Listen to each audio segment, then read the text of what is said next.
Good morning बच्चों। पिछली कक्षा में हम लोगों ने समांतर श्रेणी से संबंधित अनुक्रम एवं उसके प्रथम पद तथा सार्व अंतर के विषय में जानकारी प्राप्त किया था और हम लोगों ने यह निर्धारित किया था कि कौन कौन से अनुक्रम समांतर श्रेणी के अंतर्गत आते हैं। आज हम लोग देखेंगे कोई समांतर श्रेणी दी गई है तो उसका n वां पद हम कैसे ज्ञात करेंगे, जैसे कि 5वां पद, 10वां पद, 20वां पद।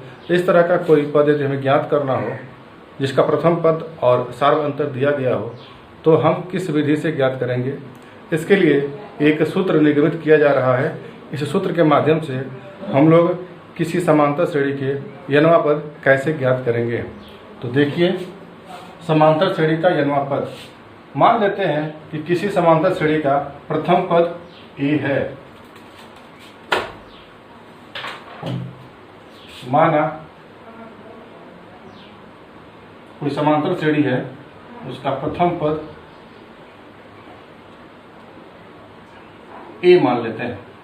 a1, a2, a3 हम मानते हैं और सार्वंतर दिया गया d।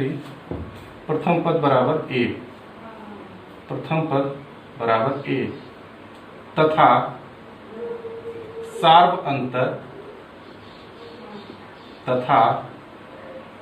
सार्व अंतर बराबर d। अतः द्वितीय पद, अब द्वितीय पद ज्ञात करने के लिए हमने बताया है कि प्रथम पद में यदि सार्व अंतर को जोड़ दिया जाए तो हमें जो मान प्राप्त होता है वह द्वितीय पद को बताता है। तो द्वितीय पद a प्लस डी हमें प्राप्त होगा। इस a प्लस डी को हम चूंकि आगे एक सूत्र बनाना चाहते हैं, इसे हम इस रूप में रखना चाहते हैं कि a plus 2 minus 1 into D के रूप में रखना चाहते हैं। तृतीय पद यदि हम निकालना चाहें तो तृतीय पद क्या होगा? तृतीय पद बराबर, अब द्वितीय पद में यदि हम d पुनः जोड़ देते हैं तो a प्लस डी तो ऑलरेडी है, एक और d जोड़ेंगे तो a प्लस 2d हो जाएगा। और इस a प्लस 2d को हम लिख सकते हैं a plus 3 minus 1 into D. अब इस तरीके से हम आगे बढ़ते हुए चले जाए तो n वां पद यदि हम यहाँ पे मिलता है, n वां पद देखिए, यदि द्वितीय पद है तो 2 माइनस 1 है, तृतीय पद है तो 3 माइनस 1 है।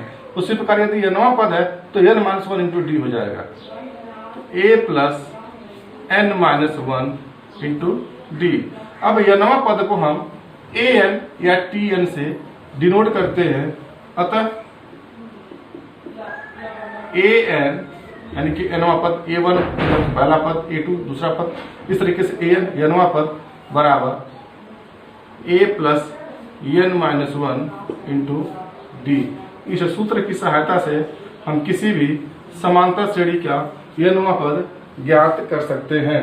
तो देखा बच्चों, यदि हमारे पास प्रथम पद a प्राप्त हो, सार्व अंतर d प्राप्त हो और पदों की संख्या जैसे 20 पद, 30 पद या पदों की संख्या यह प्राप्त हो तो इस सूत्र के माध्यम से हम लोग किसी समांतर श्रेणी का n वां पद ज्ञात कर सकते हैं। इसी सूत्र पर आधारित आइए कुछ उदाहरण को हल करके देखते हैं कि यह सूत्र कैसे काम करता है।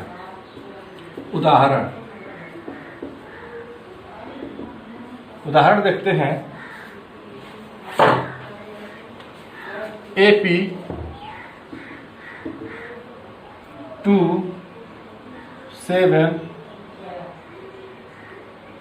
12 का 10वां पद ज्ञात कीजिए। 10वां पद ज्ञात कीजिए। इस यह चूंकि AP दिया गया तो निश्चित रूप से इसका D हमेशा बराबर हो जाएगा। हल लिखिए। उपरोक्त श्रेणी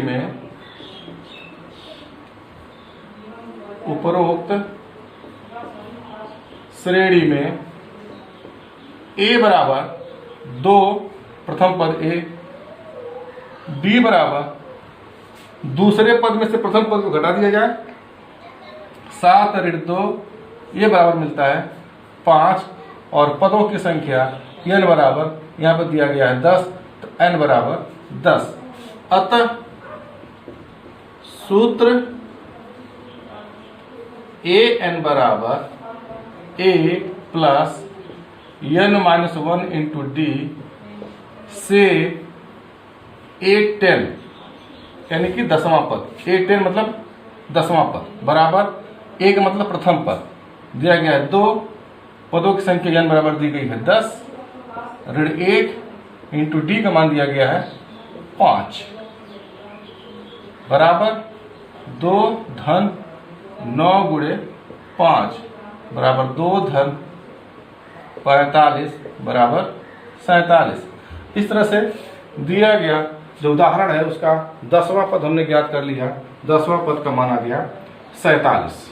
अब आइए एक और इसी समांतर श्रेणी पर आधारित, इसी सूत्र पर आधारित एक और उदाहरण हम लोग लेते हैं और देखते हैं कि इस प्रकार के प्रश्नों को हम लोग कैसे हल करते हैं। उदाहरण है AP 21, 18, 15 का कौन सा पद ऋण 81 है, ऋण 81 है। साथ ही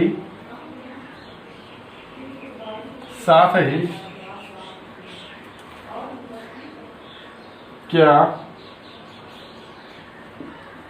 इस AP का कोई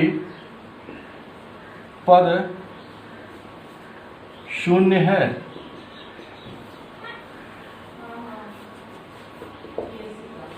सबसे पहले हमें तो ये पता कर लगाना है कि वो कौन सा पद है, यानी कि n का मान कितना है जिसके लिए वह पद ऋण 81 हो रहा है, और साथ ही साथ क्या कोई ऐसा पद है जिसके लिए पद शून्य है, यानी कि फिर Tn में यह मान रखेंगे जो दिए गए पद है वह मान रखेंगे, और अगर n हमारा एक पूर्णांक आता है तो हम कह सकते हैं कि हाँ कोई न कोई पद जो AP का होगा वह शून्य होगा। तो सबसे पहले यह निकालने का प्रयास करें कि वह कौन सा पद जो है वह ऋण 81 है।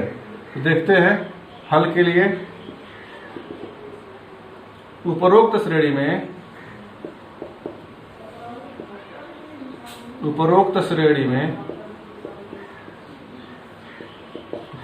में a बराबर 21, d बराबर 18 ऋण 21 बराबर ऋण 3, an बराबर दिया गया है ऋण 81 और an का मान निकालना है। अतः सूत्र an बराबर a plus n-1 into d से an का मान दिया गया है ऋण 81, तो यहाँ मान रखेंगे ऋण 81 बराबर a का मान दिया गया है 21 धन n का मान निकालना है तो n ऋण 1 इंटू d का मान दिया गया है ऋण 3। इसे हम और सॉल्व करना चाहेंगे तो ऋण 21 को जरा पक्षांतर कर देते हैं, तो ये मिलेगा हमें ऋण 81 ऋण 21 बराबर ऋण 3 और n ऋण 1।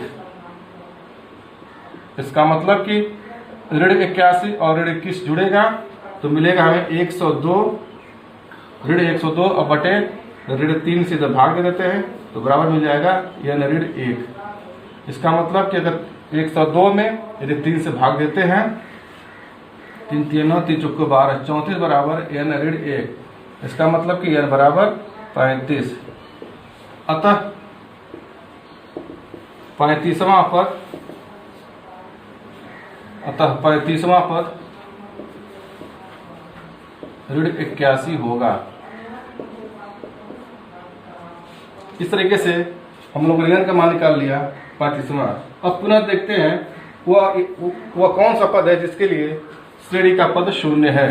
पुनः सूत्र an बराबर a plus n minus 1 into D से an का मान हमें मिला हुआ 0 बराबर प्रथम पद है 21 धन n ऋण 1 इंटू ऋण 3। इसका मतलब n माइनस 1 बराबर हमें मिल जाएगा 21/3 बराबर 7। इसका मतलब कि n बराबर 8, यानी कि n आपका आ गया पूर्णांक। इसका मतलब कि 8वां पद का मान 0 है। अतः AP का 8वां पद 0 है। तो इस प्रकार हम लोगों ने देखा कि इन दोनों उदाहरणों के माध्यम से जो प्रश्न आसान से प्रश्न जो है उनको हम किस तरीके से कितनी आसानी से हल कर सकते हैं। सूत्र हमें याद रखना है an बराबर a plus n minus 1 into D. आज के लिए बस इतना। धन्यवाद।